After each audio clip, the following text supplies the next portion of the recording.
Assalamu alaikum wa rahmatullahi wa barakatuhu. Barkanki da shan ruwa a yau muna 12 ga watan Ramadan daga nan Al-Afaf Media.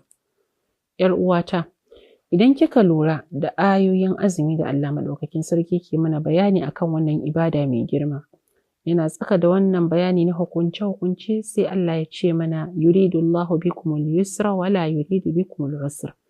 Allah Maɗaukakin Sarki yana nufin ku da sauƙi ne, da sauƙaƙawa, da tausasawa, ba wai yana nufin ya matsanta muku a cikin hukunce-hukuncen azumi ko shari'o'in sama baki ɗaya ba. Wannan sai nuna mana ashe addinin musulunci addini ne mai cike da sauƙi da tausasawa. Addini ne da bai matsanta wa mabiyansa akan wasu abubuwa wanda yake ya san ba za su iya ɗauka ba. Allah Maɗaukakin Sarki shine ya halicce mu kuma ya fi mu sanin abin da za mu jura ko za mu iya kawowa. Wannan sai ya baki saƙon cewa ki zama mai tausasawa a cikin dukkanin al'amuranki na rayuwa.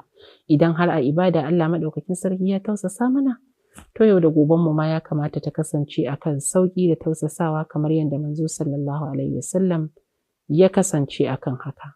Wassalamu alaikum wa rahmatullahi wa barakatuh.